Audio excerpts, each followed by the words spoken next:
Hello, Jack. Hello, good good evening. Good evening. Yes, good morning to you. Thank you. How are you? I'm fine. It's a beautiful day. Great. I'm Joe, one of the teachers of the four classes that are doing these evening lessons with you. Yeah, I'm glad to meet you. Nice to meet you too. I'll just hang around for a couple minutes just in case you Oh, need my. okay. Yeah. Okay. You're welcome to stay as long as you like. All right. Yes. How has the class been going for you? Good, I think. I guess, if I'd like to know what the students are thinking. Um, if they're getting what they need. Um, I've been trying to do some interesting and fun things. I think that TUI wants me to focus more on the essays, Right. and so I'm trying to get more into that. Because a lot of the students in this class are they have like a very high stake exam coming up. Uh-huh. Yeah, so they're very worried about that. And so perhaps, yeah, if you could focus on the essays, that would be great. Okay. When is the exam? It's like a proficiency test. It's like they have to pass it in order to graduate. And there is an exam every month. Mm-hmm. So there's one, the nearest one is at the end of April. Okay. They don't pass it, then they have to take another exam. And so it's quite costly and it's quite, stressful for the students. Is it a standardized test? Yeah, it's a standardized test, but it's a Vietnamese standardized test. Oh, okay. Right. So it's yeah, they have to get like a level C1, so it's quite difficult. So is it written and spoken? Yes, it's all four skills. And Okay. they have to take the test the whole day. So in the morning they have to do like a written listening and then reading and then writing, and then in the afternoon they have a individual speaking test. Okay. Yeah, and so our actually this subject that the students are doing is called advanced language skills. Mm-hmm. They study language skills in their first and second year, but then so this is their fourth year, and we're just trying to revise and review and prepare them the Mm-hmm. best that we can for the exam. Yeah. Well, um, the first thing I'll be doing in class today is giving them, as a matter of fact, while we're talking, let me go do that. Um, I'm going to give them a document that I made called Advantages and Disadvantages, since that is the topic. Um, Let me see. Now, I'm gonna share this. Uh, okay, change anyone with the link. Link. I'm just copying the link to my Google Drive and I'm gonna put it in chat. Yep. Have the students been actively participating in class? Do they respond well, or do you see mainly black boxes on the screen? Mostly I see either black boxes or still pictures. Yesterday, I asked them to turn their cameras on because it helps me to know if they're there or not. Exactly, I exactly. did at one time, I asked them, and today also, I would like to ask them to uh, read aloud to the class. Mhm. So I'm going to ask them to turn their cameras on Yeah. so that I'll know if they're there so I can call on them. We've had a little bit uh, of noise, but it's not a big problem. I've just had to mute a couple of people Mhm. um, just because of background noise and things like that. Right, right. Here in Atlanta, it's spring. Of course, it's spring where you are too. But Oh, you're in Atlanta. yes, Oh, nice, nice. do you know Atlanta? I used to live in Knoxville, Tennessee, Oh, so okay. really close by, yeah. I've been to Atlanta several times. Most Yeah. people have been through Atlanta. Oh, Well, there's a very large Vietnamese community in yes, Atlanta. there is. Yeah. Yes, and I like it very much. I have Yeah. lots of places to go get some pho. Yes. Excellent. Excellent. Yeah. So I'm taking the opportunity to try to learn something about Vietnam and Vietnamese. I got a little phrase book, Mm. and I got a book about Vietnam to tell me about the culture. And then I got this book, Southern Vietnamese. Southern Vietnamese, and it tells me, the difference between the Southern and Northern. But I just got them. I've just started reading them. So Maybe you can, take advantage of all of the Vietnamese speakers in your class. yeah. Let me ask you this. How would a teacher say hello to a class of young students? Um, Xin chào. It's Xin chào? S Okay. Xin. Yeah, Yeah, I've seen that. Xin chào? yeah, Okay. yeah. It's kind of like the Italian ciao. Yeah, Yeah, okay. yeah. You can just say ciao, and people will understand. Okay. Yeah. Um, I've seen that written, but I wasn't sure which one to use. I kept seeing all the uh, like ciao ba and things like that. So I Right. wasn't sure. Yeah. So the hello is ciao, but and then you can add in different address terms depending on who you're speaking to. Uh-huh. Yeah, but just generally, if you just want to say hello, you just say xin chào, and then Okay. people understand. Yeah. All right. So here in Atlanta, it is getting warmer. And so I was a little slow getting to class today because I realized I was hot, and I went to open some doors and windows and realized, well, they're doing construction down the street from me. So they have lots of loud machines, so I can't open the windows. So I had to finally turn the air conditioner on just so I wouldn't be so hot today. Yeah. Do you see the link to the document that I gave everybody? Yeah, I can see it. Let me see if I can access it.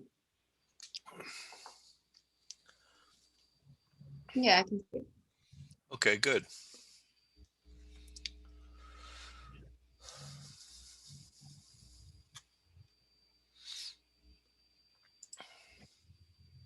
So everybody, if you can, turn on your webcam or your camera, if that's possible, it makes it a little bit easier to talk to each other, right, during the class. Yes, everybody, if you would turn your cameras on. You don't have to turn your microphone on, but turn your cameras on, so that I'll know if you're there.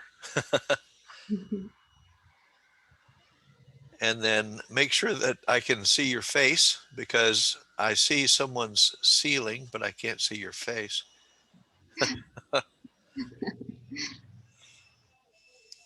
Okay, everybody. Good evening.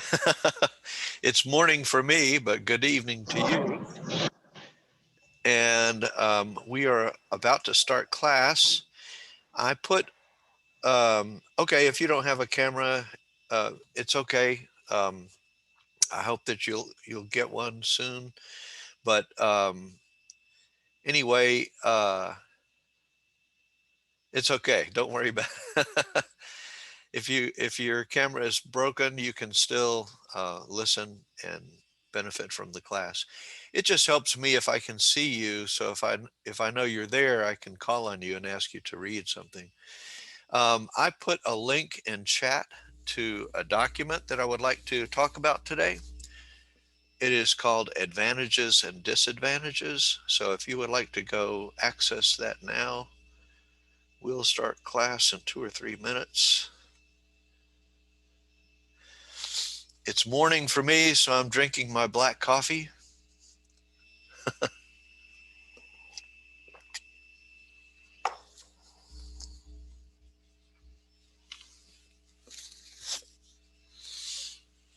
All right, Jack. So I'll probably just go incognito and let you be with the class. Okay. Yeah, if you need anything, just call out. All right. Okay. Thanks very much. All right. Thank you. Bye. All right. Bye. Mọi người học đàng hoàng ngang. Nhớ thầy gọi nhớ nói chuyện nghe chứ cứ tắc hiệp như này thầy thầy nhìn một đống những ô màu đen như này là không biết nói chuyện với ai hết á. Just giving them some encouragement to turn on their camera. Okay. Good. All right. See ya. All right. Bye. Cô. All right. Good evening. Xin chào. Good evening, teacher. I hope everybody's. Good morning. Thank you. Yes, it's morning, but it is getting hot in Atlanta. Okay, so if you want to go get that document, I put the link in chat. You can go get it and download it and use it in class today. I'm also going to share it with you. Let me make it bigger. Oh, I didn't mean to do that.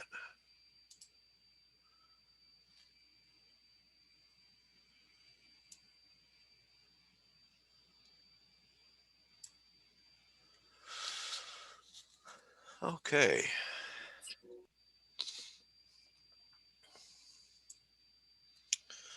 So I thought we would start today by talking about advantages and disadvantages.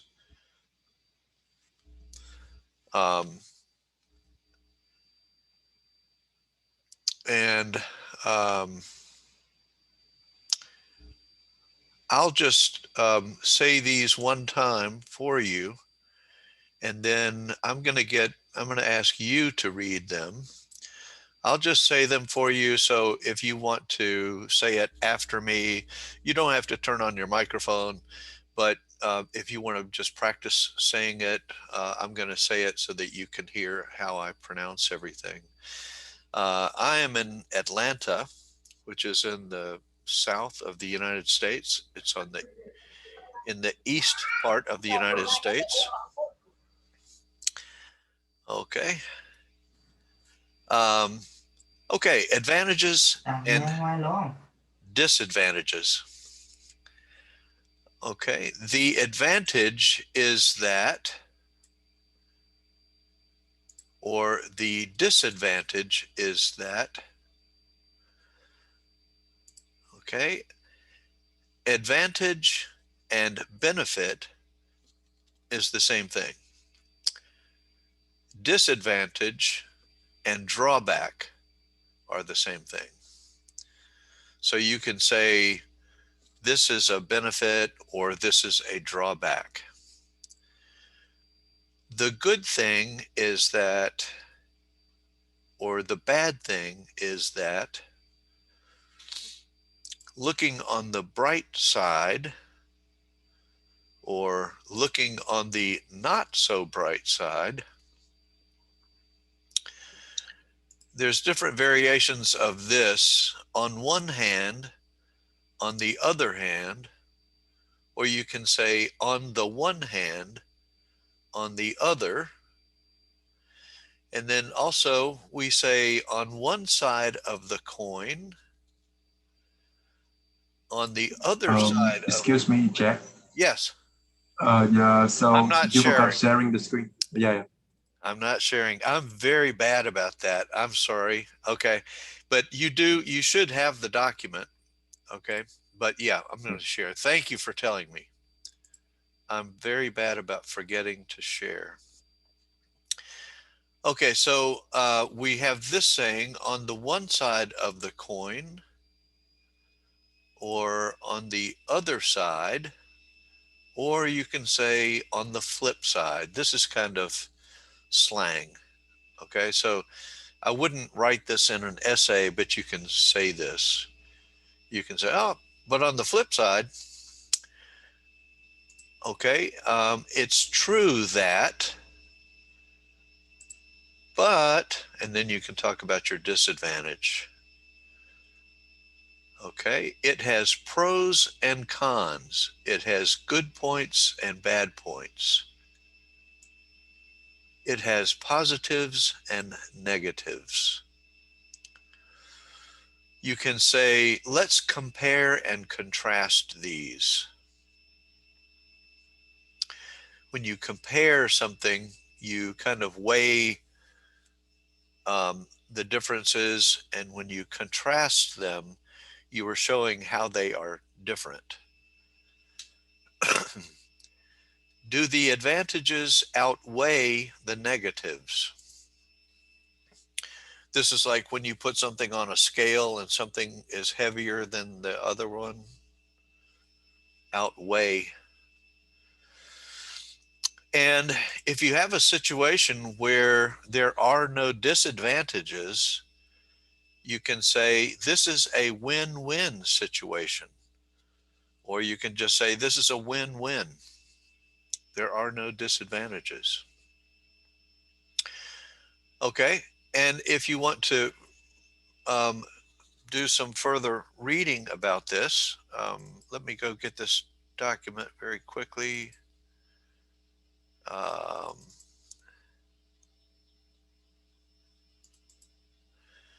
You already have this document that that I gave you earlier in the week, talking about how to express opinions. If you scroll down, you'll see lots of things that you can practice with, things that you could express your opinions about, things that you could talk about advantages or disadvantages. For example, would you rather have English class in Zoom or in the school, and why? What are the advantages and disadvantages? Look at number 7. Should we eat meat? Yes or no? What are the advantages and disadvantages? Number 11, which is better, hamburger or pizza? Or maybe you don't like either one. Anyway, there are lots of things here that you could practice with. You already have this document. It's the document called How to Express Opinions. And then there's also this website that you can go to. And I just looked it up the other day. And let me see if I can go to it now. Let me stop sharing that. And let me go share this website. Okay. Here are some other ways that you can talk about advantages and disadvantages. So since you have this document, you have that web link, and you can go look at that if you like.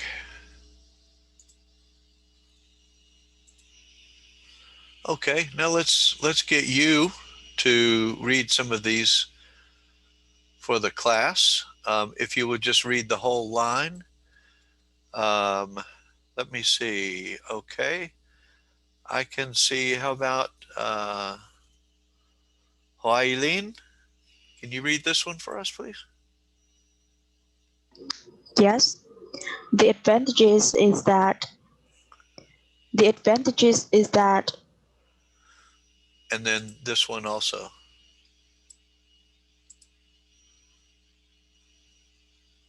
Did you also read that? yes, Okay. the disadvantages is that Yeah, okay. Disadvantage. Okay, good. All right. And Lam, could you read the next one? Yeah. Advantage, benefit, disadvantage, drawback. Good. Excellent. Okay. And Fuang? 28G1, Fuang. Yes. The good thing is that. The bad thing is that. Good. Okay, very good. And how about 25G5, Fuang?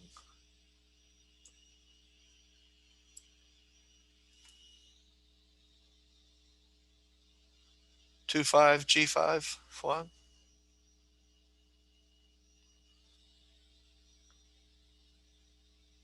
Can you turn on your microphone?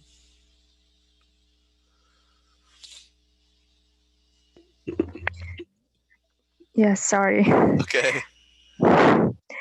Looking on the bright side, looking on the not so bright side. Yeah, okay. Are you familiar with this English construction? You could use this um, with any adjective, actually. If you write it, you'll need to use hyphens if you're going to use all of these words together to modify another noun, then that's when you use hyphens. Okay. Thank you, Fuan. Okay. Let's see. Let's go to Huyen.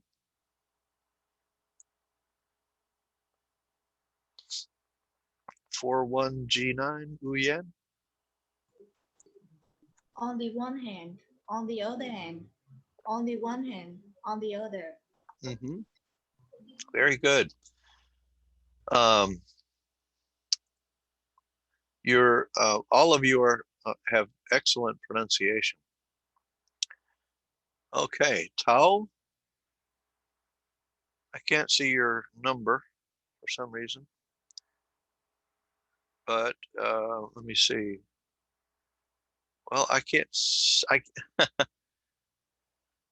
There's something that's blocking the number, so I can't. All right, let me see. Let me go.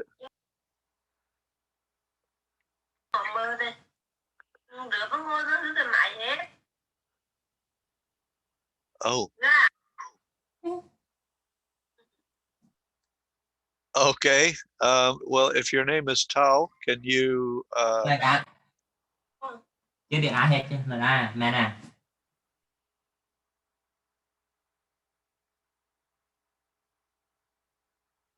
Okay, Fa, can you read this for us, please? 25G7, Fa.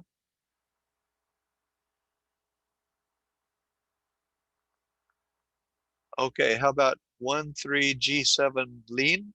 Could you read this for us, please? Lean? Yeah. On one side of the coin, on the other side, on the flip side. Okay, good. All right. Thank you very much. How about 32G7, Tau?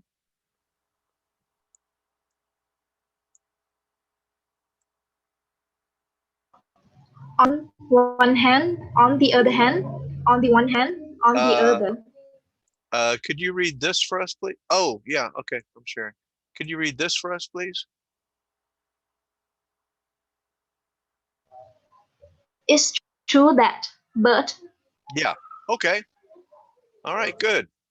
And now let's get 39G1 Trung.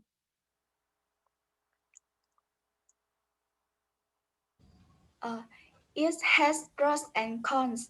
It has good points and bad points. It has positive and negative. Okay, very good. All right. And how about 19G7 Not? Yes. Let's compare and contrast these. Good, excellent. Okay, and how about 10G7 Hung?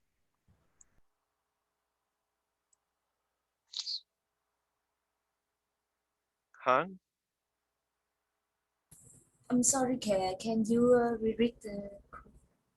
You said 1G7, right? Well, if you're talking, why don't you go ahead and read this for us, please? Yes. Okay, I'm sorry. Do the advantages outweigh the negatives? Good. Okay. Yeah, this word is outweigh, and you pronounced it correctly, so thank you. Okay, how about 07G4 Tui Hien? This is a win-win situation. There are no disadvantages. Good. Okay. All right. Okay, that's all that we're going to do with that. Are there any questions that you have about this? You can ask questions at any time during class. You can raise your hand on camera. You can raise your hand in Zoom, or you can just turn on your microphone and ask your question. Okay. All right. Let me get to my other document that I'm going to use today.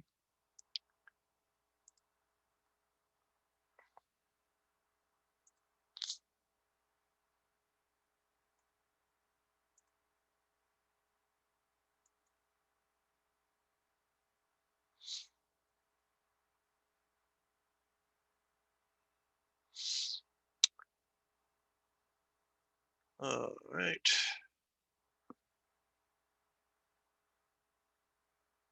Okay, where is there you are.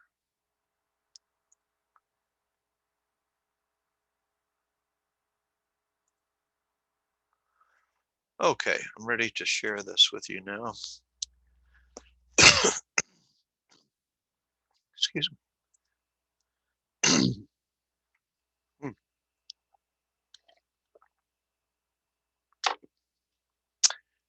Okay, so these are, we're going to be talking about your essays, and I'm going to be giving you my, my recommendations. So this is an example from Essay 2, Group 7. Okay, this person says, on the one hand, daily extensive amount of homework. Okay, I would recommend that you say large amounts of homework assignments given daily. This combination of daily extensive amount doesn't work very well. So I think instead of saying daily extensive amount homework, you would have to say amounts of homework. Okay. And I would say, instead of saying extensive amount, I would say large amounts. Extensive is okay, but I would prefer large amounts over extensive amounts.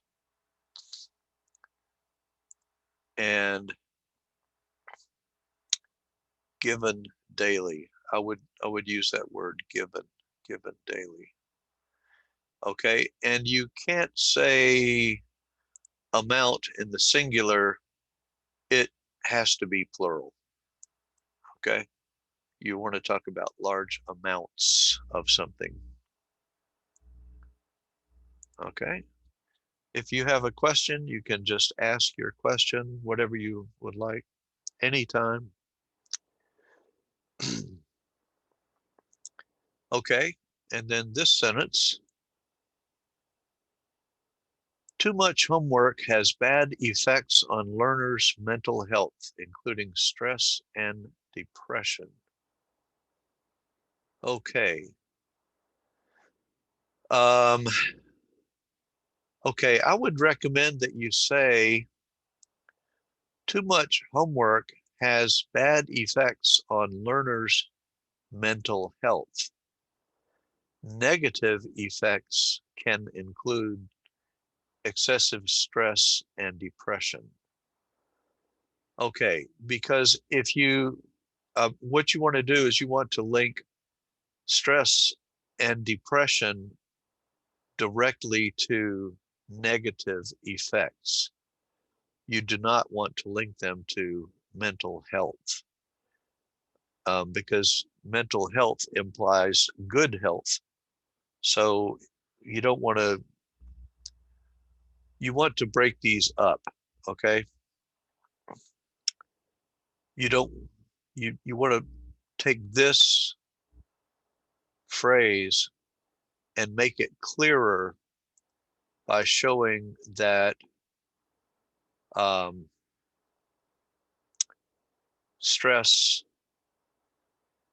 and also you want to say not just stress, because stress is not bad.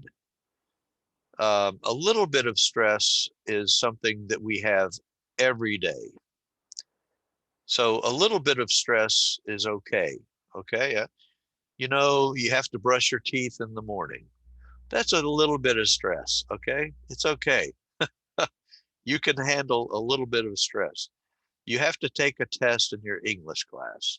That's a little bit more stressful. Okay. Having to do 4 hours of homework every night is too stressful. Okay. So you want to say excessive stress, not just stress. Okay. So you want to link stress and depression to negative effects. You don't want to imply that those are normal parts of mental health. That's why I would break that up, and I would make it 2 different sentences. That's that's one way to be to make your writing more clear, so that your reader has no problem understanding exactly what you mean. So that's why I would say negative effects can include excessive stress and depression. Okay. Generally, I like I was saying the other day, people don't enjoy reading so much. People like to watch video, and so where writing has changed, and people would prefer to read shorter sentences that require less work. So if you can help your reader by making your sentences not so long, and make sure that the message is clear, and using, breaking up long sentences is a good way to make your writing more clear. All right. Okay. Somebody used this expression: after returning home, they want to be free of mind. I have never heard that expression in English. I would just say they want to relax. I can understand the expression free of mind, but I can tell you in my lifetime, I've never heard anyone say free of mind. I would just say they want to relax. Everybody understands relax. That means, to sit down, uh, you know, look at, maybe go outside and look at the clouds or something. That's a good way to relax. Okay.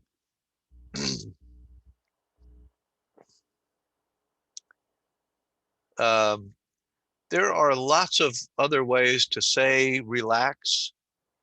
You could say take it easy. You can say, in slang, you could say kick back. I want to kick back and relax. I want to take it easy. Or if somebody is, if your friend is has a lot of stress, you can say take it easy, slow down. Okay, take it easy. Okay, here's an example from Essay 2, Group 8. At school, teachers do not have too much time to pay attention to each student. Therefore, homework will replace them to check and revise previous knowledge of students. Well, I hope that homework will never replace me. I wouldn't say that, homework will replace a teacher, okay? But I would say that the homework will help to reinforce the material that teachers presented in class. Okay, so I would not use this word replace. But homework will help to reinforce. Okay, everybody know that word, reinforce? There's many different uses for that word, reinforce.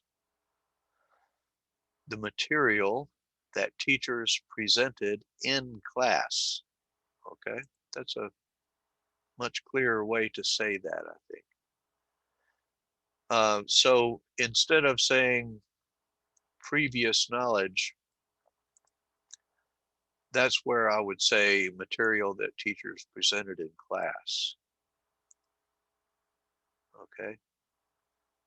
Previous knowledge is like, I don't think I would ever use that phrase, previous knowledge. I struggle to find a situation where I would use that. I've heard people say prior, well, talk about when somebody first learned something, you might use that. When did you first learn that? But I don't think I would use previous knowledge very often. So I was really enjoying your writing about homework. And I've been a teacher my whole life. And one of the ideas that has come about in about the past 10 years or so, I don't know if you've heard about this. Have you heard about the flipped classroom? Tell me if you have. Have you heard that phrase, the flipped classroom? It's an interesting concept. Not yet, okay. Okay, well, let me just introduce this to you. Okay, here's a very short definition. In this model of instruction, students watch recorded lectures for homework and complete their assignments, labs, and tests in class. In other words, now homework is now done in class. Okay, so in other words, at home,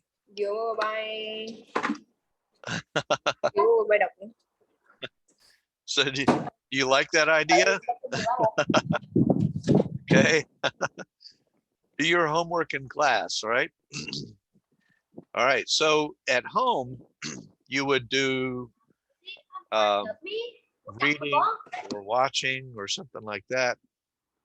And then you would do your, so if you want to learn more about that, you can go to this link and read about the flipped classroom. Anyway, I'm really enjoying reading what you're writing about homework.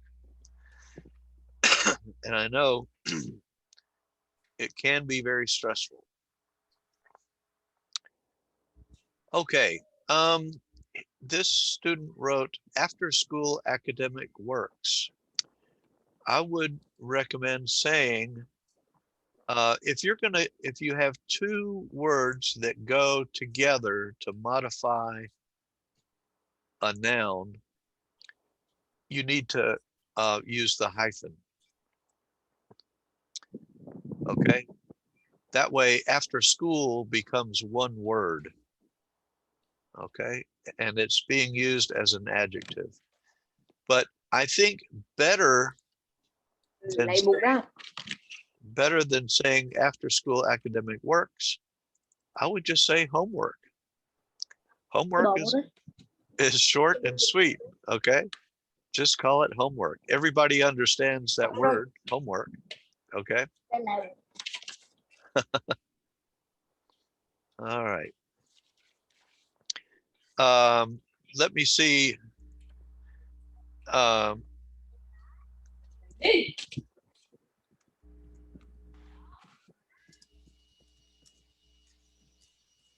going to put this in chat. In English, we talk about the KISS principle. Have you ever heard about that?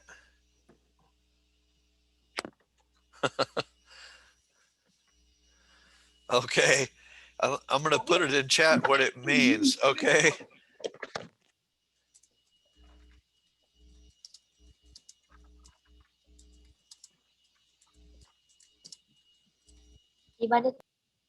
Okay, I'm going to put it in chat. Keep it simple, stupid. Keep it simple. Don't make things complicated. And it's called the KISS principle. Okay, now you can use that, okay?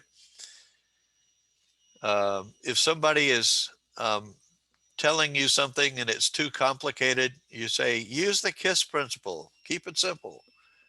Okay.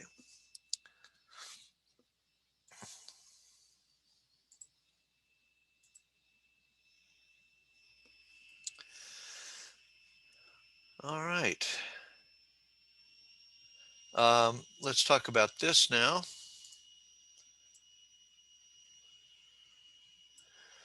Therefore, there are many mixed opinions about the teacher assigned homework for the children. Okay. Here again, if you have two words that go together to modify a noun, I think that's what this student is trying to do.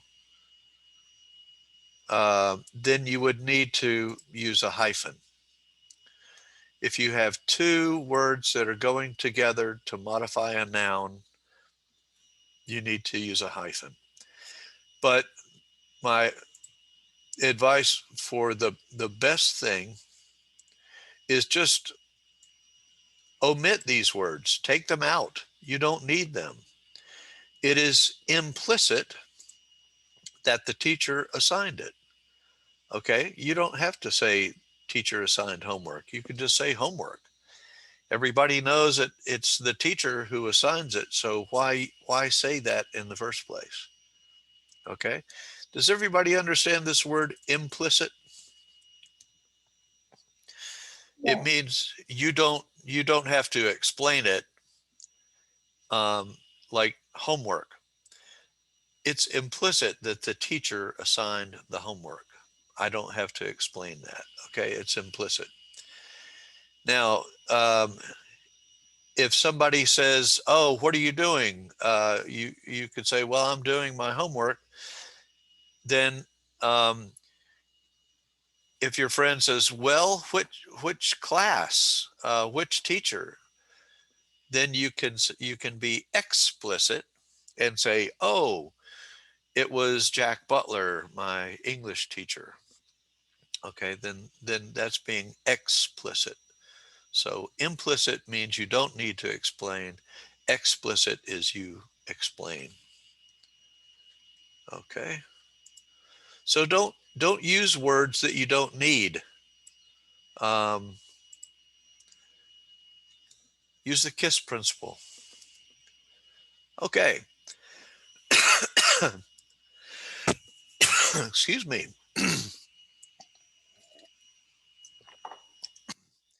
Okay, let's look at this.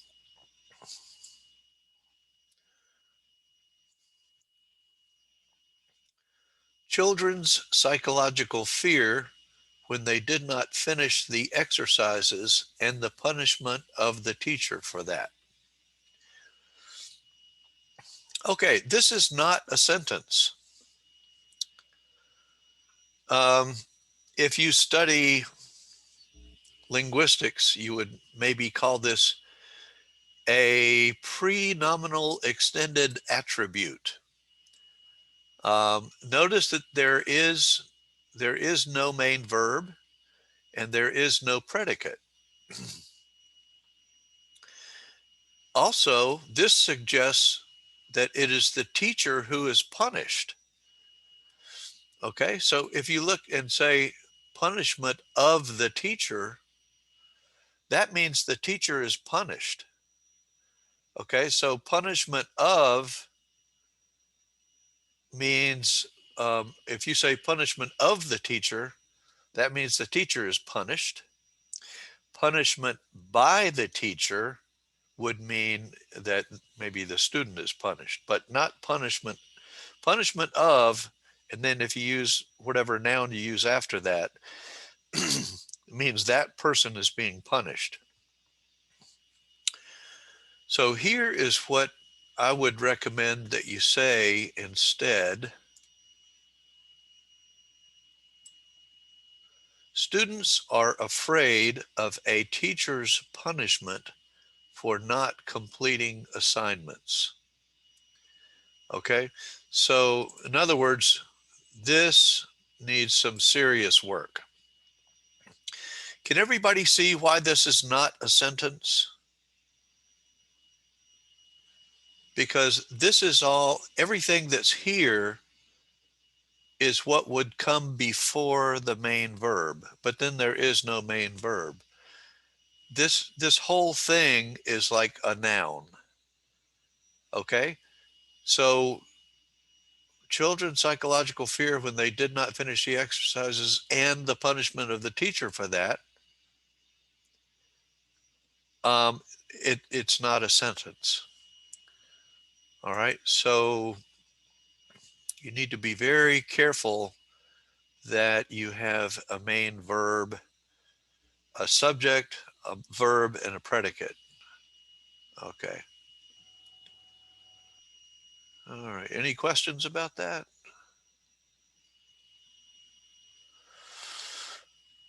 Okay, the next thing I want to talk about is this person wrote in additional. That doesn't work. You can say in addition, comma, all right.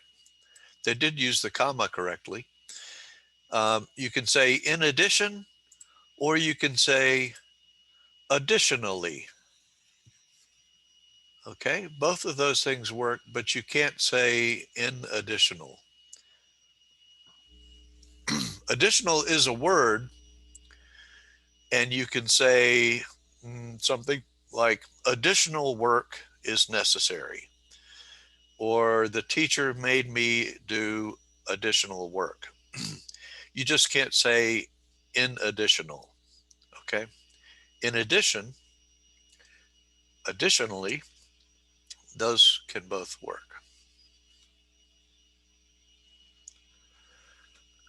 Okay, let's look at this sentence. If the time children spend doing homework too much,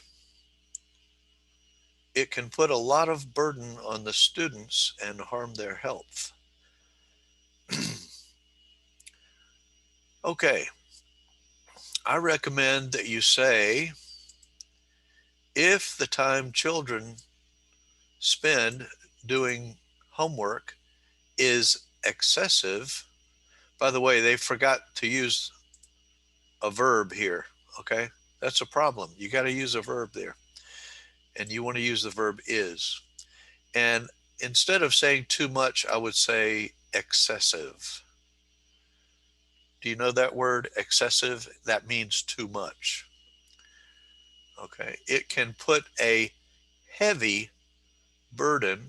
I would use the word heavy burden. I've never heard anyone say a lot of burden, but I have, you frequently hear heavy burden on the students, comma, and it can be unhealthy. Okay, unhealthy is short and sweet. There's the KISS principle. You don't have to say harm their health. You can just say unhealthy. It's a word that is short and to the point. Okay, so here, if the time children spend doing homework, you need a verb here. Okay, and by the way, I would really, I think if you mean children, you can say children, but I think probably the word student is a better choice, because that way, like, I would not call you children, I would call you students. So if you're saying children, are you talking about, somebody who's 12 or younger? I don't know. But I would just try to tend to use students instead of children, especially if you're talking about yourselves and your fellow students. Okay. So the big problem here is there's no verb. That's a big problem. And instead of saying too much, I would use excessive. Instead of saying a lot of burden, I would say heavy burden. Um, and instead of saying harm their health, I would just use this very good word, unhealthy. Okay, unhealthy. Does anybody have any comments or questions? Okay. By the way, when I'm sharing, I can't see chat. So let me just stop sharing for a minute. Okay, let me see. Um, who would say that, Jack? Okay, is it rude to say that? Oh, is it rude to say the KISS principle? No. And, you know, if you want to make it a little bit nicer, you could say, keep it simple, silly, or something like that. But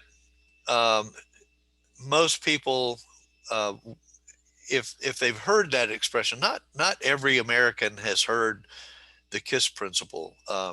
I worked in American corporations for a long time, so I worked in big companies like Coca-Cola and IBM, and people just it's it's not standard English or anything. There's no such thing as standard English anyway. I would just say that maybe, I don't know. I don't know how to explain that. It's just something that I heard at the office many times. People are always looking for a way to say something interesting.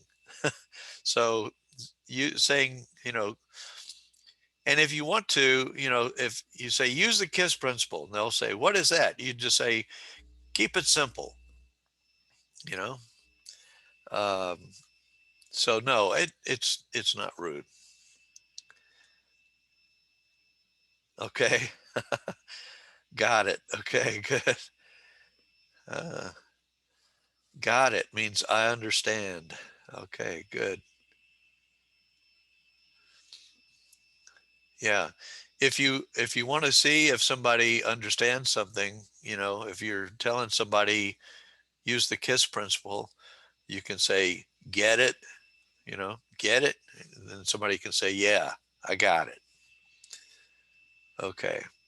Even when apps are, talking to you, like Google will say, got it, or something like that. Oh, okay, Huang, you read my paper on SAE. Oh, good. Yeah, I spent a lot of time on that paper, and okay, I'm glad that you liked it. That's wonderful.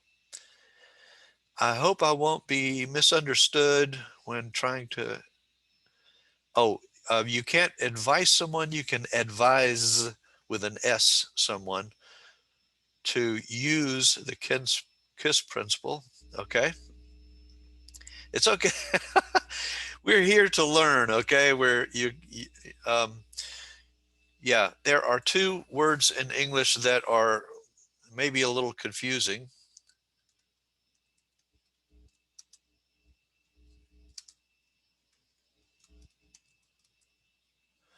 Okay, advise is a verb and advice is a noun.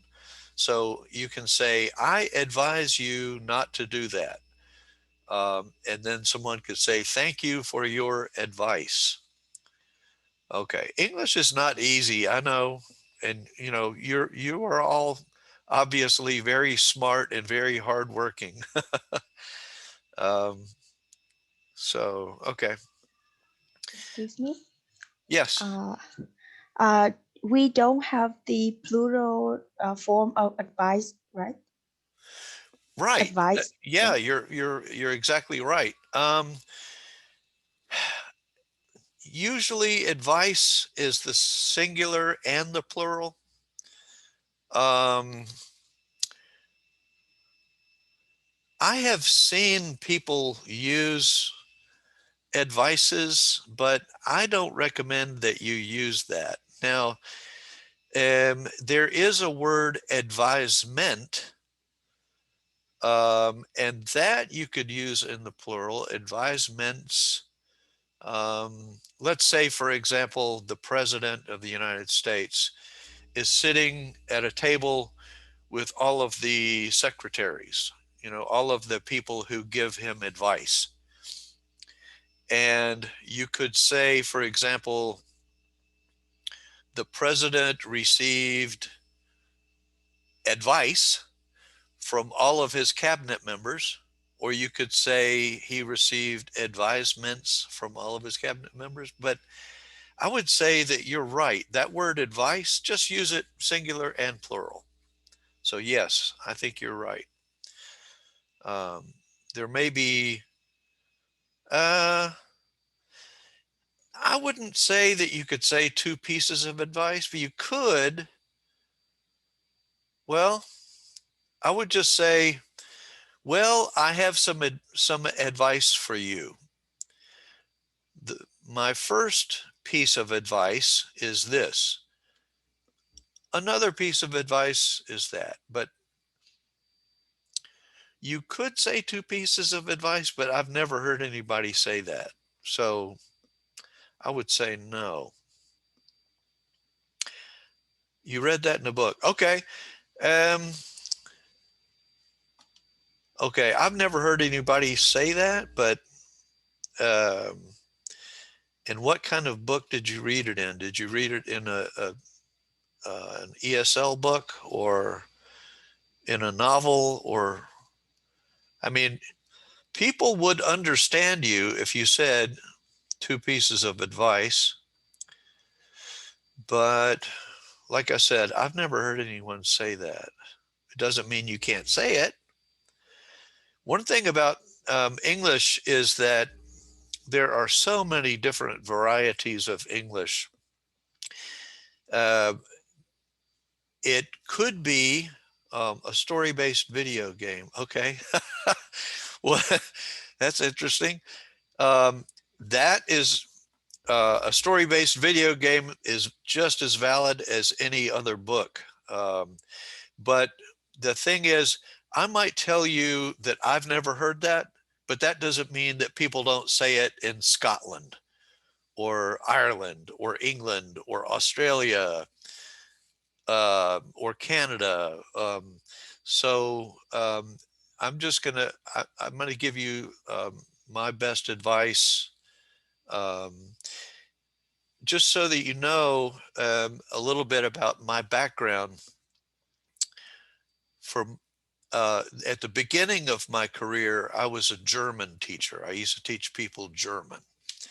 I've spent a lot of time in Germany and Switzerland and Austria. I traveled Europe. Um, but then I got a master's degree as a technical writer and instructional designer. So um, I, I worked in highly technical environments at very big companies in the United States, NCR, IBM, Coca-Cola. You probably heard of some of those. Um, so I worked in a high-tech environment for a long time in American corporations. And then I began teaching English as a volunteer, and I enjoyed that. So I went and got a master's degree in teaching English as a second language. So just so that you know something about if I say I've never heard that, you know my background, so that you'll know that. Oh, and also I'm from Atlanta, and Atlanta is a city of about 6 million people.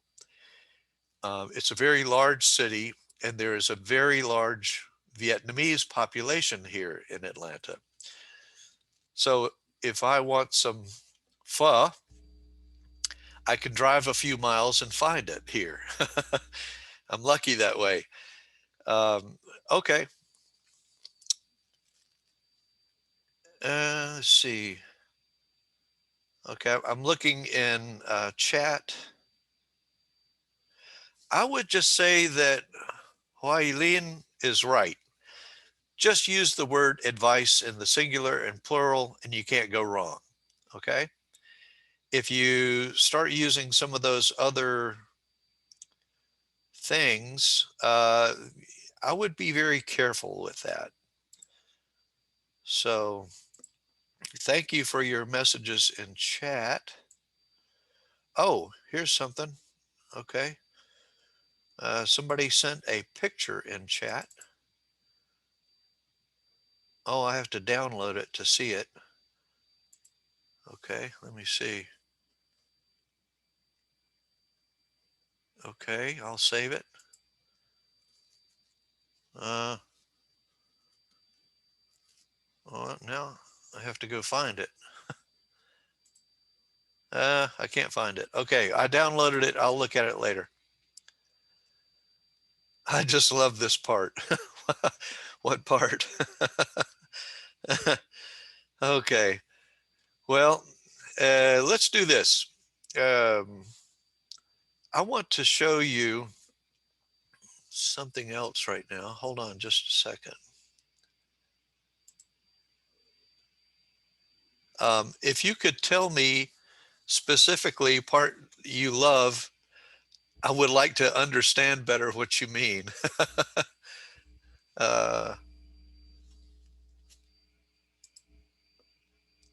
Because when you tell me you love something, then I want to do that again sometime. Okay, here's something I would like to share with you. So I was telling you about how I was a technical writer, and I've been thinking about you, and I'm thinking that some of you might want to go into that profession, especially if you like technology. So can everybody see the website that I'm displaying, Occupational Outlook Handbook? Yes, sir. Okay. Yes. Okay, good. Okay, this is the United States Bureau of Labor Statistics. So this is a United States governmental agency talking about different occupations. And here they're talking about technical writers. And if you don't know this profession, I want to introduce it to you because you might want to become a technical writer, especially if your English is good, especially if your written English is good. And that's what you're doing right now. Okay, so let's start off with the median pay is about $35 an hour, about $72,850 per year. And that's good money. I can tell you, I made good money when I was a technical writer. Um, uh, Being a technical writer pays more than being a teacher. I'll say that. But it's not always about the money. Here's the thing. All right, so a typical entry level education is to have at least a bachelor's degree. I have a bachelor's degree in German, but I have a master's degree in technical writing. But you could just have a bachelor's degree, okay? Work experience in a related occupation, less than 5 years. So in other words, a technical writer, what a company does is, let's say a company buys some new software that they want their employees to use. It would be your job as a technical writer to write documents, or it could be online documents. Usually these days it's or help files. Technical writers do a lot of writing help files. So you don't have to know all of those technologies, but you have to learn them, and then you have to explain them. Okay, short-term on-the-job training, yes. The number of jobs in the United States in 2019 was 58,400. It looks like it's going to grow 7%. Okay. And if you want to go to this website, I will put it in chat for you. You can go and look at being a technical writer, because you're going to be doing something with your English, and this could be something that, if you're okay using technology, you could be a technical writer. Okay, somebody wrote me a long message. Oh, this is from KT. Oh, you're quoting me, huh?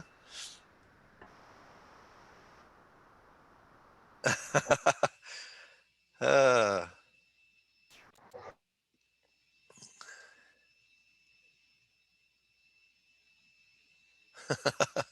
oh, that's great. Thank you, KT. All right, so one of the things that your professors wanted me to help you with was different kinds of writing. And so technical writing is one way that you can use your English to write.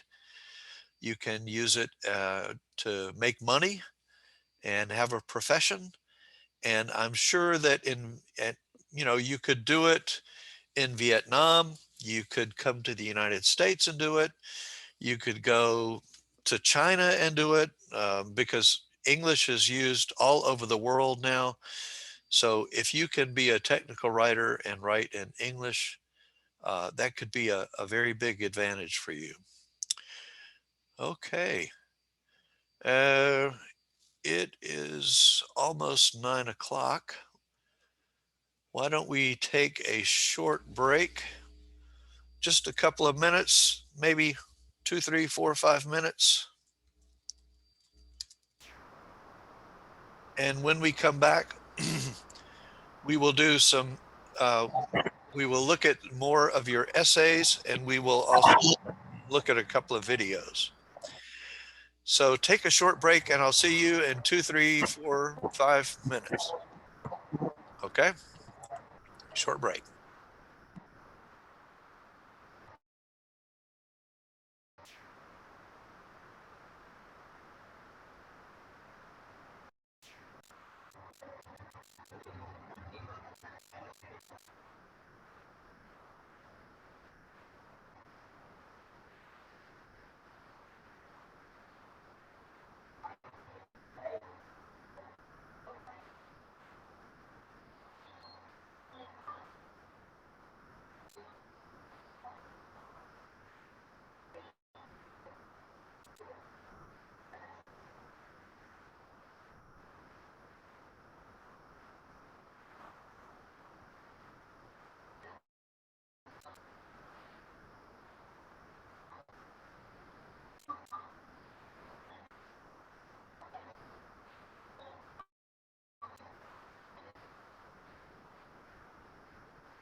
Enroll.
Okay, everyone, let's get back together.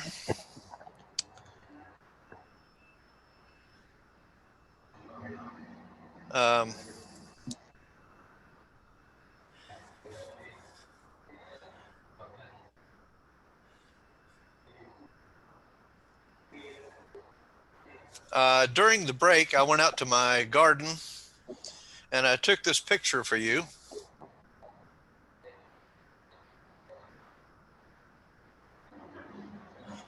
This is the first rose of the season. It's the first rose of spring, just so that you know what's happening in Atlanta.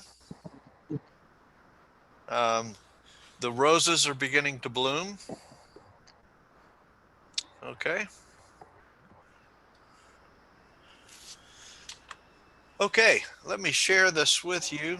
There is, this is from a textbook, an English textbook. I need to make it bigger so you can read it.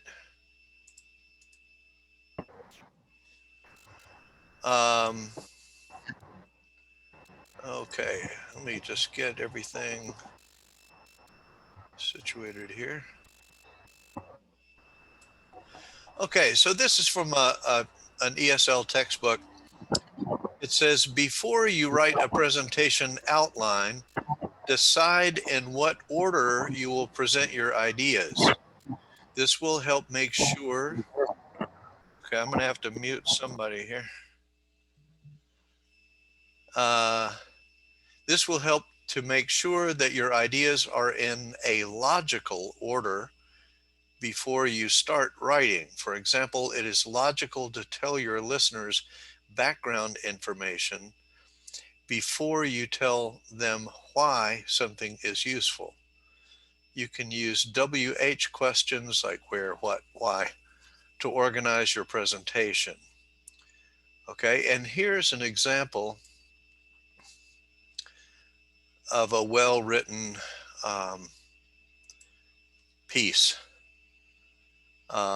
And I thought maybe you would want to just have a look at it.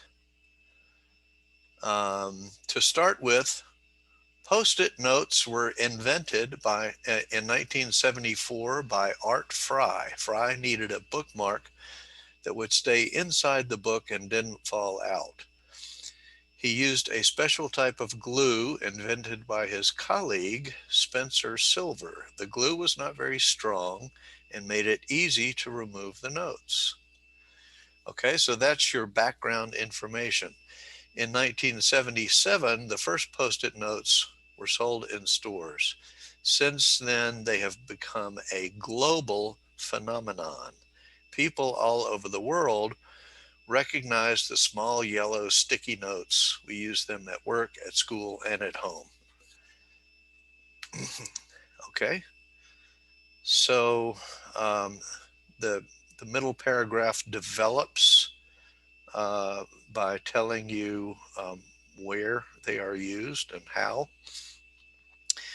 Because the glue does not leave any stains, people can stick Post-it notes anywhere. They allow us to remember important information and take notes. The best thing is that you can stick a Post-it note anywhere to help you remember something. Okay. That's just a well-written little piece I thought you might enjoy seeing. I'm not going to give this to you because I can't give it to you, but I thought that, you would just see, like in class, we would go through this and say what order were these ideas presented in. But basically, you can see this little article answers all of these questions. Why do people use them? Who invented them? Where can people use them? Why were they invented? When were they invented? What is the best thing about this invention? When were they first sold? Okay, so this began in 1974, before you were born. Okay, do you use Post-it notes? That's what we call them in English, Post-it notes or sticky notes. Okay. All right, now I'm going to go back to, we're going to go back to looking at your essays. Okay.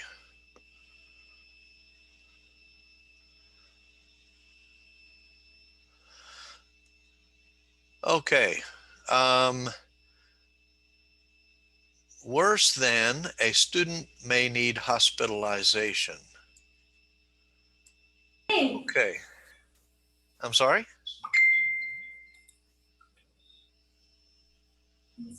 Tuong? Do you want to say something?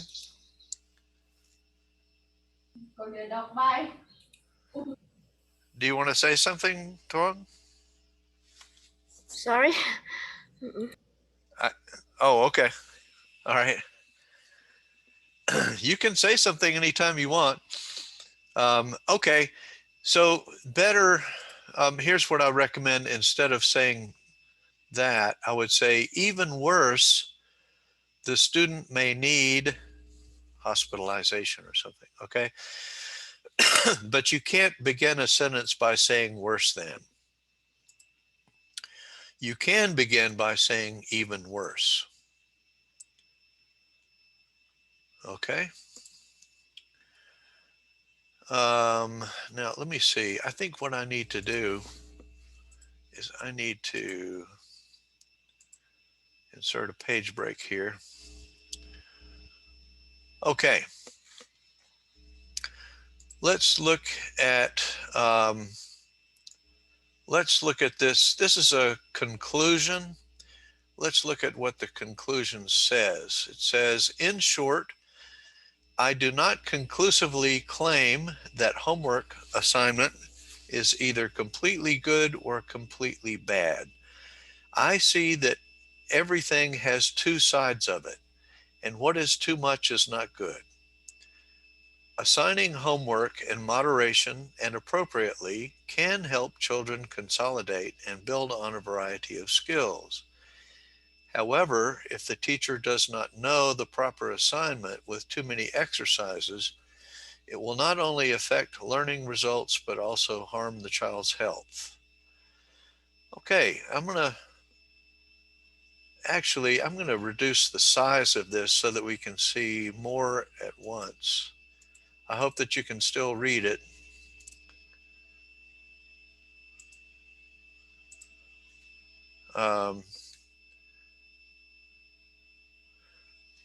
Okay, maybe just a little bit smaller. Okay, here's what I recommend. This conclusion is grammatically correct, and it uses good vocabulary, but it has some problems. Okay, when you use the word I, that makes it a personal opinion piece. Okay, so when you personalize it, it's a little bit dangerous. Okay, because unless you're, well, even if you're writing an opinion piece, most opinion piece writers don't use the word I. And I think that probably you should avoid using I.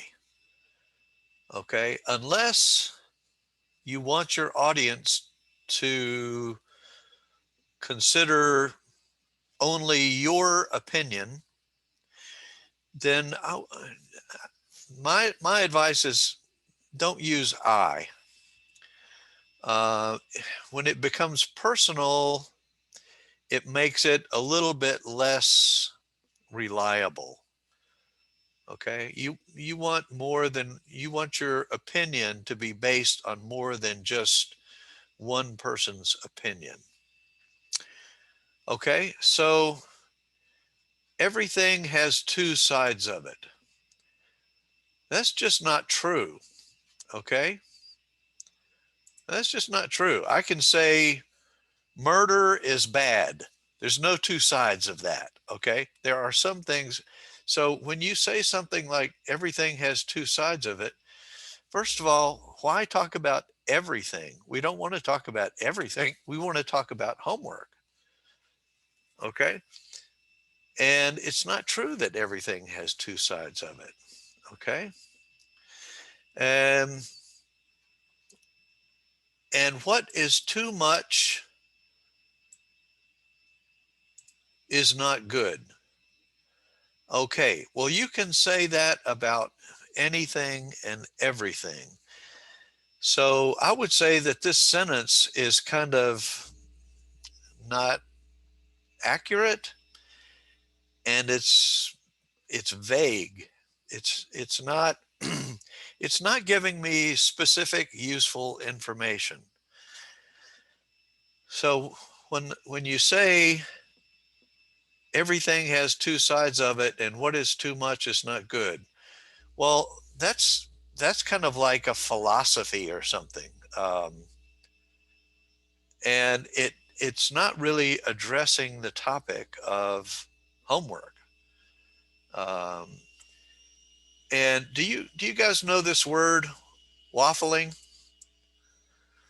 Um, you know, when you cook a waffle or a pancake, what you do is you take it and you flip it over.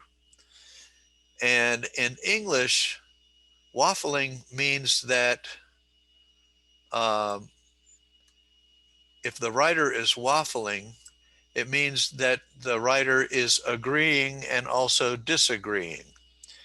So waffling is not is if you accuse a politician of waffling, that means you're changing your mind. You look at one person and you say yes, and you look at another person and say no. That's called waffling. Okay, and this writer is kind of waffling, and I think that this person needs to take a position and don't change your mind. Okay, so my advice is do a little research and find data from a reliable source. Okay, you don't want to just convince people by just what you alone believe. You want to do some research, find some believable data from a reliable source. Okay, here's an example. um, let's see. Okay, here's something that I just made up. The Pedagogical Institute of Hue University recommends a maximum of 15 minutes of homework per subject per night. Okay, that would be a sentence that would help the reader believe you. Okay, if you just say, well, I believe this and I believe that, well, that's just one person's opinion. I can dismiss it. I can say, well, I don't believe you. I don't believe the same as you. But if somebody tells me that the Pedagogical Institute of Hue University recommends something, oh, well, that obviously they have professionals who have studied the subject and analyzed the subject and have a specific recommendation. Okay, so this 15 minutes of homework per subject per night is data. Okay, so you need more than just your opinion.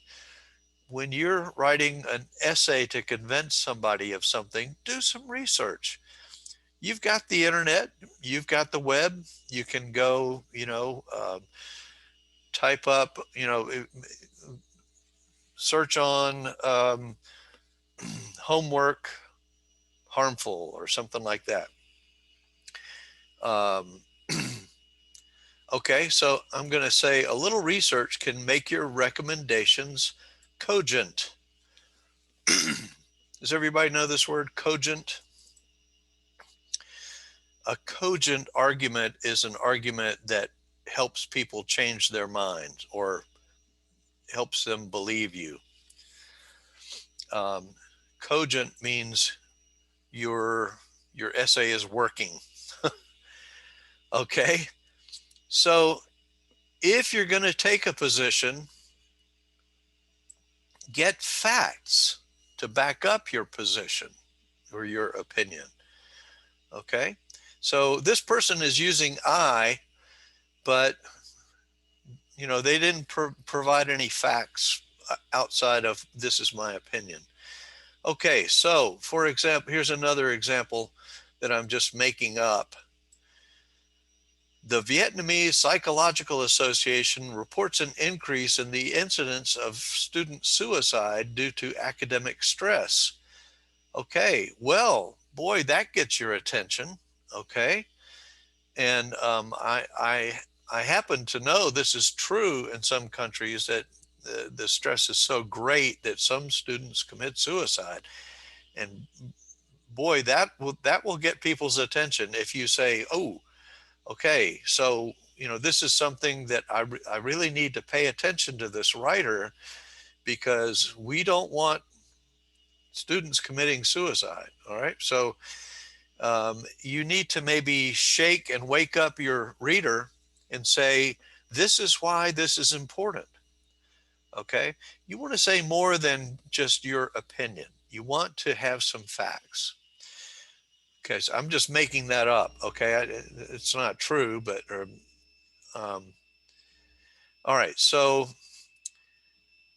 that example, that's an example of strong language that will get your readers' attention and affect their emotions. And if you can affect your readers' emotions, then you're an effective writer. Okay. All right. So my whole advice here is, I think it's best if you don't use the first person I. But if you do, just know that you're asking your reader to believe everything you say. And my other big takeaway here is do some research, get some data that people will believe, and make sure that the source of that data, that you name the source of that data so that people will believe you. Any questions about any of that? Okay. So your conclusion should be just as important as your introduction, if not more so. Okay. Also, well, okay, I'll get to that in a minute. Oh, okay. In English, you say that things have two sides to them, not of them. Okay. So you can say, well, there's two sides to this issue, but not of the issue, to the issue, two sides to the issue. And if you're going to use in short, then keep it short. Don't use a paragraph after saying in short. Okay. You could say something like this. In short, rain brings flowers, but it also brings floods. Okay, that's short. But if you're going to say in short, then don't follow with a paragraph. All right. So I know that you've learned how to say in short, but learn how to use in short. Okay. I would not begin your conclusion. I would not begin a conclusion by saying in short, unless your conclusion is very short. Okay, so I might not even begin a conclusion by saying in conclusion. I think you have to choose your words very carefully in your conclusion. And remember that what you're trying to do is you're trying to convince your reader to believe something or to find that something is important. So choose your words in your conclusion very carefully. And in your conclusion, use powerful words, meaningful words, okay? And keep your sentences fairly short. Okay, now let's look at this. An essay from Essay 3, Group 9. What has caused this lonely pandemic? Last year, a Pew Research Center survey of more than 6,000 US adults linked frequent loneliness to dissatisfaction with one's family, social, and community life. About 28% of those dissatisfied with their family life feel lonely all or most of the time, compared with just 7% of those satisfied with their family life. Bravo. Let me insert a page break here. Okay, this is excellent. This student did an excellent job here. It sets up the paragraph with a good question. Okay, so it get right in the first sentence. What has caused this lonely pandemic? It's short and sweet. It's the KISS principle. Okay, and it makes the reader think. Okay, then it cites actual research and gives the readers a link to that source. Okay, and by the way, I am very familiar with the Pew Research Center's work, not because I've been there or anything, but because I hear about it a lot. So I would rely on information from the Pew Research Center. And when the writer gives me a link to that research center, I can go and check it out and see if I, believe the information. So it provides factual data. All right, it gives numbers. It gives percentages. Okay, it gives actual data. This gives the writer a lot of credibility. It's very effective writing. So I say congratulations on this. You did a very good job. So I would like for everyone here to look at this paragraph as a very good example of some very good writing. And I want you to understand, why. It grabs your interest in the first sentence with a question. It causes the reader to think. Then immediately it follows it up with data and citations of where the data came from, and facts and numbers. And so I would say this is just an excellent example of effective writing. Anybody have any comments or questions? I didn't record the name of the person who wrote it, so I don't remember who wrote it. I'm not paying attention to names, but whoever wrote that, you should give yourself a pat on the back. Okay?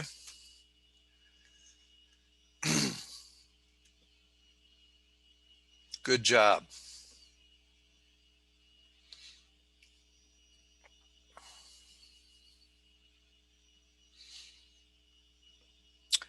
Okay, here's an example from Essay 3, Group 8.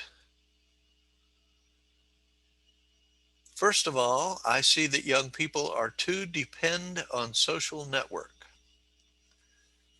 I recommend that you say, first of all, I see that young people are too dependent upon social network or so. Actually, I would say social networks. Okay. You can't say to depend on. That that English is not going to work. But you can say to dependent upon. Okay. And use upon. You can use on, but upon is better. Okay. The next sentence is it lead to live in fake life. I understand what that means, but here's a better way to say that. It leads to a fake life. By the way, I enjoyed reading all of your stuff because it's very interesting to see your opinions about social networks. It leads to a fake life. I thought that was a very interesting sentence. And so he or she applied the KISS principle and kept it short, right? Okay. But I would say you can't say it lead to, you have to say it because of the word it, third person singular, it leads. And then to, you would have to say a fake life. Okay. You need that article, a. It leads to a fake life. All right. All right. Here's a sentence. You can also join clubs that match your talents and favorites. I would change the word favorites to interests. Your talents and your interests. If you're talking about favorites, you would already have to be talking about something in particular,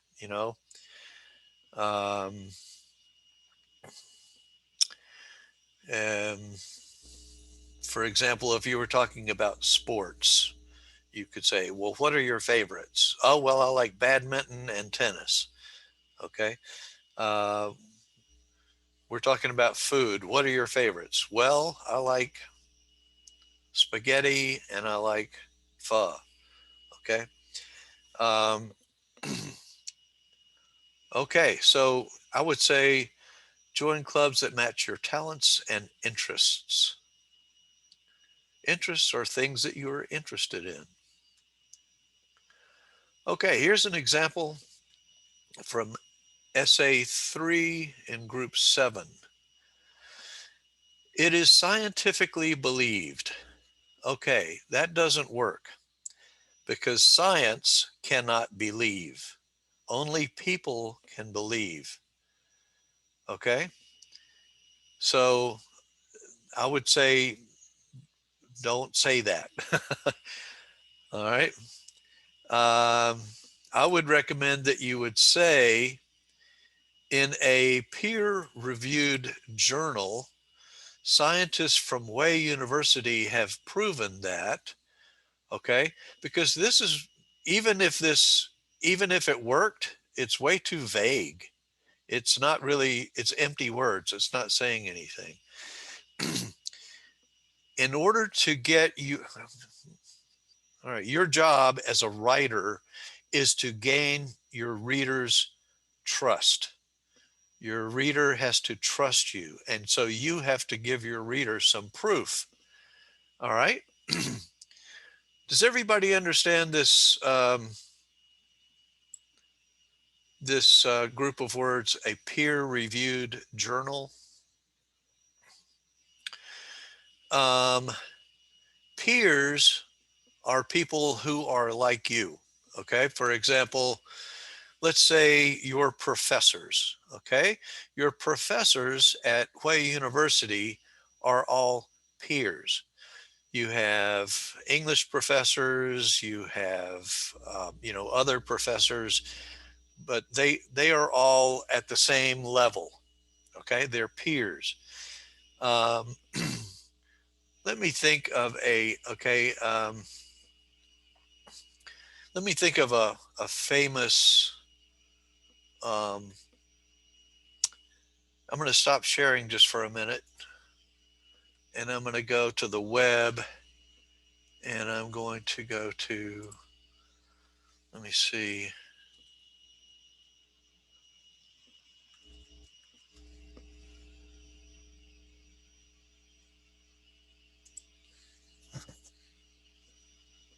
Okay. I'm going to show you an example of a peer-reviewed journal.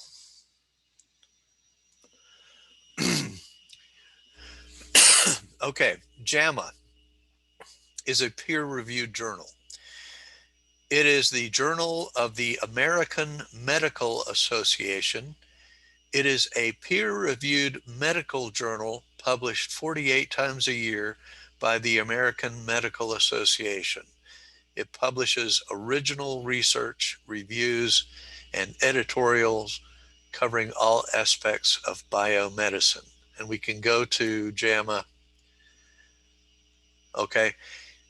What this means is when you say that something is peer-reviewed, if you're in the field of medicine and you write an essay or an article,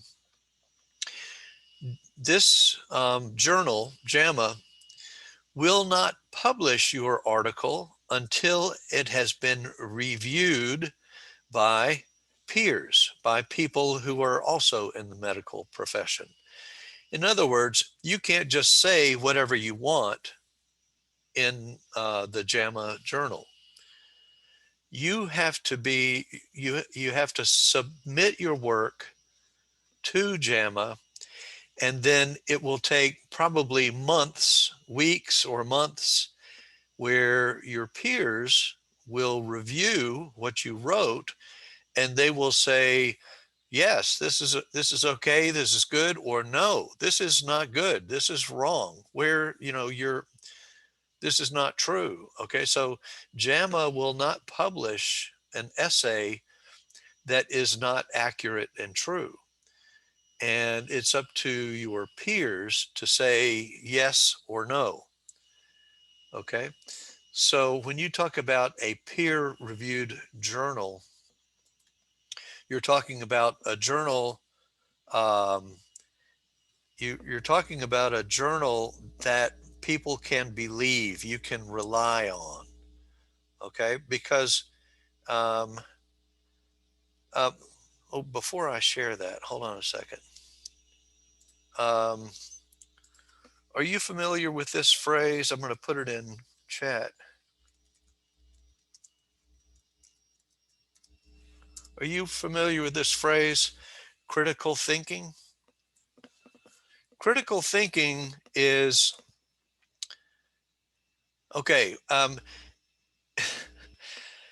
somebody, I was having a conversation one time with somebody in the office, and we were at the coffee pot, and he was trying to convince me of something.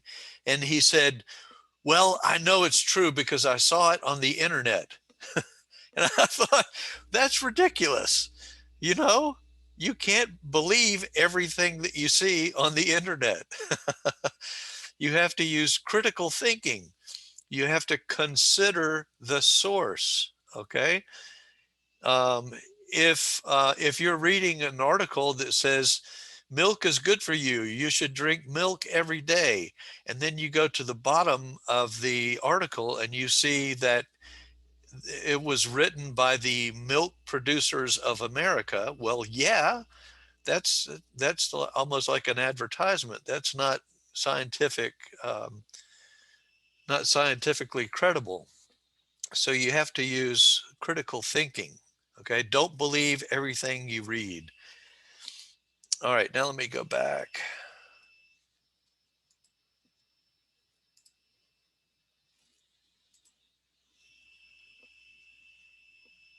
Okay, so if you say, if you want somebody to believe you, uh-oh, I didn't mean to do that.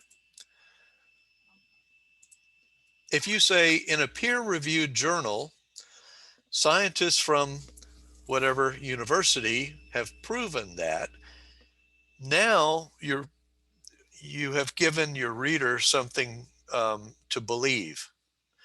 You're gaining your readers' trust. You are, if you want to be a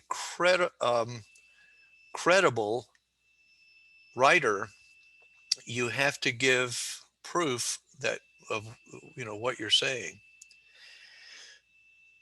Okay, let me see. Is this the last one? I think it is. Yeah. Okay. Let's look at this one. One major cause for that is the adolescents regularly use social media, making them less realistic. There is the fact that people often post their perfect versions online, so the whole society seems less happy. Excuse me one second.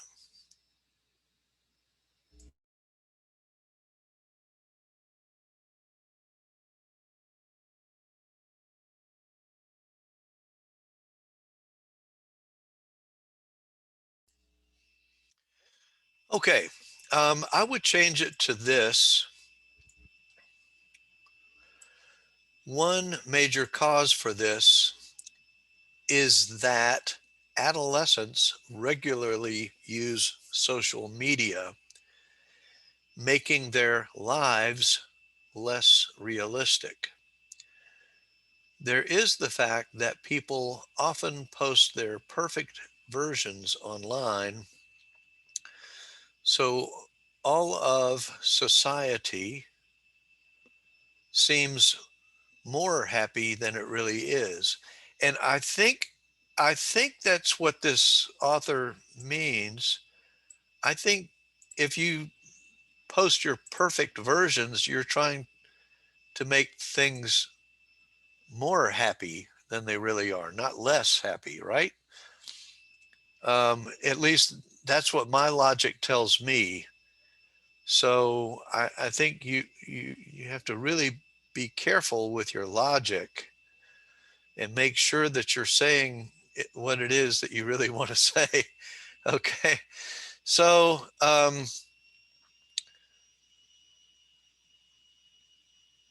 okay. So you can't say one major cause for that is the adolescence. That doesn't work. You can say uh, that adolescence, but when you want to say that here, you don't want to say that here. I mean, you could say one major cause for that is that, but instead of using that is that, you could say one major cause for this is that, okay? Um, so, but you can't say one major cause for that is the adolescence, blah, blah, blah. Okay, that doesn't work. Um, making their less realistic. Well, making their what? You're using that possessive adjective there.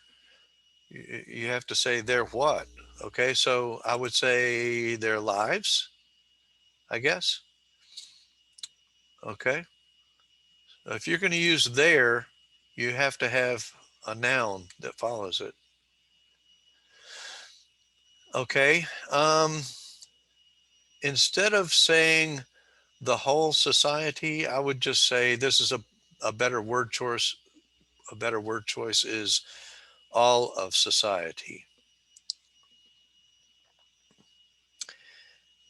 And I would say when you're talking about this less happy and more happy, I think what you're saying is with these perfect versions, you're making things more happy than it really is. Okay. I think you need to add that phrase, than it really is. Okay. Also, I want to talk about this perfect versions. So I want to talk about this.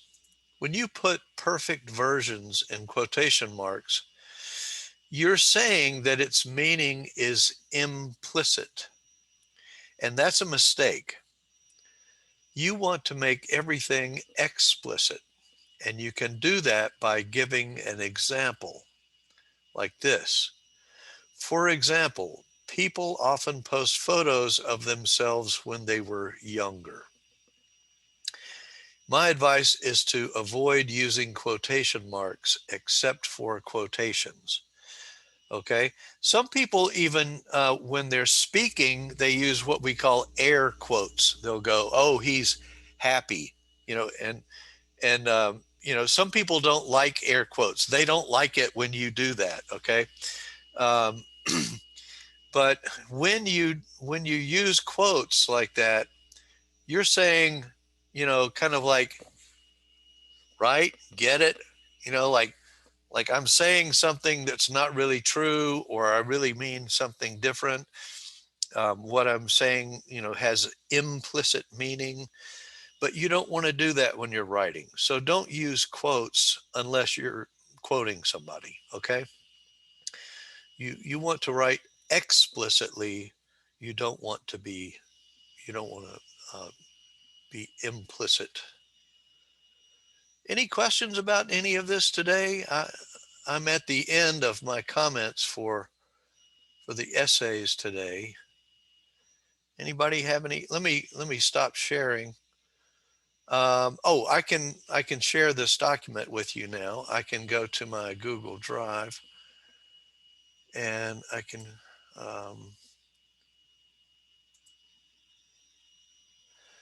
Oh, I haven't. Have I uploaded it yet? I haven't.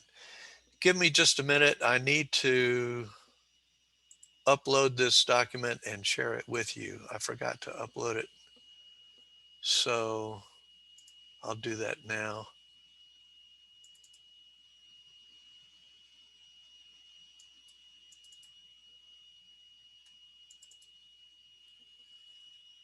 Okay.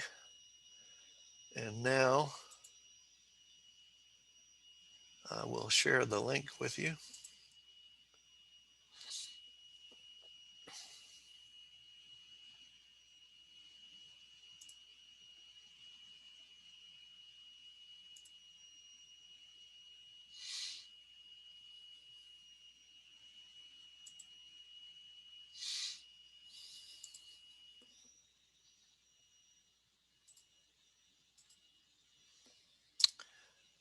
Okay, I put it in chat, so now you can go get that document and look at it at your leisure. Excuse me. Okay.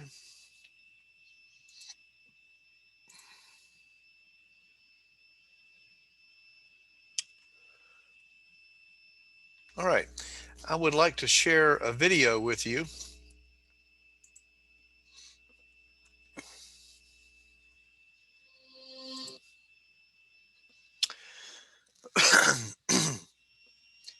It's about 3.5 minutes, and let me see.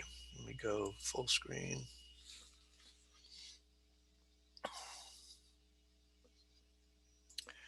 This is a lady who is going to talk to you about making a presentation.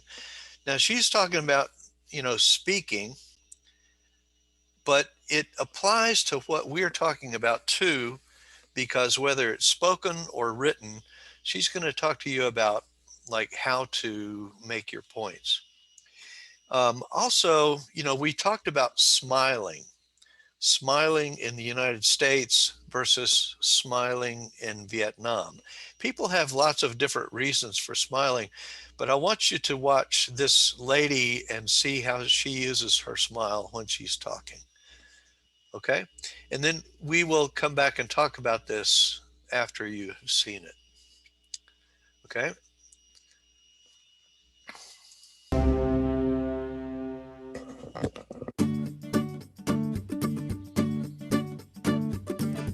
I have 5 speaking tips for you whenever you're in public, whether that's in a small classroom, at a boardroom table, or maybe you're just at happy hour wanting to network well. How on earth can you make a good impression? Well, there's some really fundamental basic things. So here are my 5 practical tips for you. The first is you have to know your content.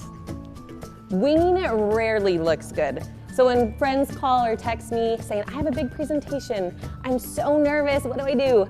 I say, how well do you know your content? Because if you're making it up on the fly, it's probably gonna translate like you don't know your stuff. Okay, so I want to talk about 2 things that she just said. Okay, know your content. It means know what you're talking about. Have deep knowledge of what you're talking about. Okay, she used 2 terms. She said winging it, and also she said on the fly. Both of those things mean the same thing. It means not preparing, okay? So your professor told me that you have a big exam coming up and you need to prepare. So, you know, some of your fellow students aren't as good as you are, and they just wing it. They don't prepare. So just so that you know, in English, winging it and doing something on the fly means not preparing. Okay? So you definitely want to prepare, she says. Okay? Second tip is be authentic. How many times have you sat through a meeting or watched a speaker where they just went in this like presentation mode? They looked uncomfortable, maybe they looked a little nervous, their eyes are all over the place, and their body deceives them. Just be authentic. I encourage our clients to consider each presentation or speaking opportunity as a conversation with people in your audience. Just one conversation with another conversation and another conversation. Be yourself. Guess what? We're human. We relate to other humans. So just be yourself, be likable, be relatable. The third tip I have is eye contact. We know, right? College 101, speaking 101, we know to make good eye contact. I'm always amazed with my clients that they actually don't know what good is. Well, let me give you a little tip. 3 to 5 seconds is really good eye contact. Now, when you actually try it, it will feel like eternity, but I promise you that it makes the impression of confidence, authority, and like you really do know your stuff, and hopefully you do. The fourth tip has to do with these. What on earth do we do with our hands when we're talking? I'm always surprised that at weddings when people ask, hey, so what do you do? And I tell them my business, they're like, what do I do with my hands? Well, here is some really practical advice. Just relax them. Most of my clients, they get nervous and their hands collapse in front of their bodies. She said something here that I want to point out. The word like. I know that you all know the word like in English, but do you know how people are using the word like in America today? They use the word like to mean say. Okay. So she said, so people are like, what do I do with my hands? What she means is, so people say, what do I do with my hands? And this is this is something that almost every American does, but you don't want to do it in formal situations, okay? Because it is, it's something that very young people do all the time. Now people are kind of getting used to it, but believe me, if you're having a serious conversation with someone, you don't want to use like, you want to use the word say. But I'm going to back it up just a little bit so you can, I'll try to stop it when she does it. Weddings when people ask, hey, so what do you do? And I tell them my business, they're like, what do I do with? They're like, what do I do with my hands? Okay. They're like, okay, just so that you know, that's that means in the United States, that means say. but but they're like, what do I do with my hands? My hands. Well, here is some really practical advice. Just relax them. Most of my clients, they get nervous and their hands collapse in front of their bodies and it looks like nerves or they're unprepared. Let them relax at your side, be animated, use them in good gestures, but then let them relax. My fifth practical tip has to do with those filler words. You know which ones I'm talking about? The pesky ones like and, so, like, well. They're riddled throughout our presentations. Why do we do that? Well, in my observation, most of the time it's subconscious. How do we start to weed out these really distracting words so that we sound more confident and we sound more articulate? Well, I coach my clients to start chunking up their information, meaning give an idea or two and then pause. And start to develop your content into pieces that people can actually absorb, and also allows you the self-control to pause in between them.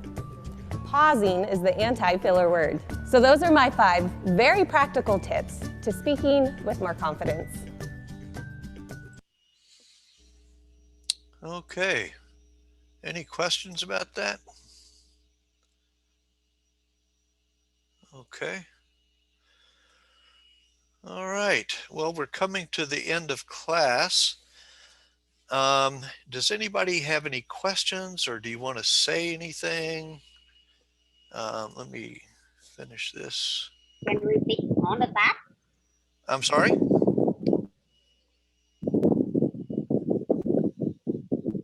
I'm sorry.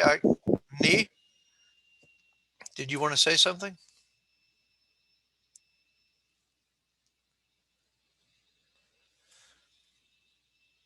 Anybody have any questions or any comments? Okay. All right. If you don't have anything else, then I will just say goodbye and we will finish class. You finishing 2 minutes early. Today, teacher. I'm sorry? Thank you for lesson today. Oh, you're welcome. And thank you for being here. I hope it was okay for you. Have a nice day. Thank you. You have a nice evening. Thank you. It's an honor to work with you all. I appreciate you being here. All right. Thank you. Thank you.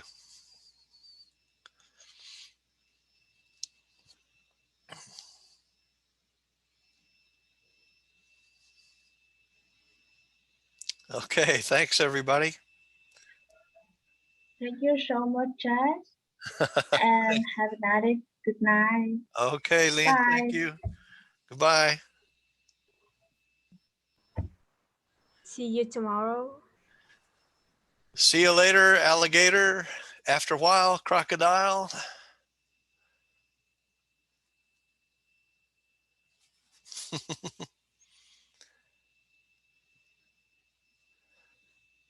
Goodbye, everybody. Have a nice evening. Get some rest. Relax.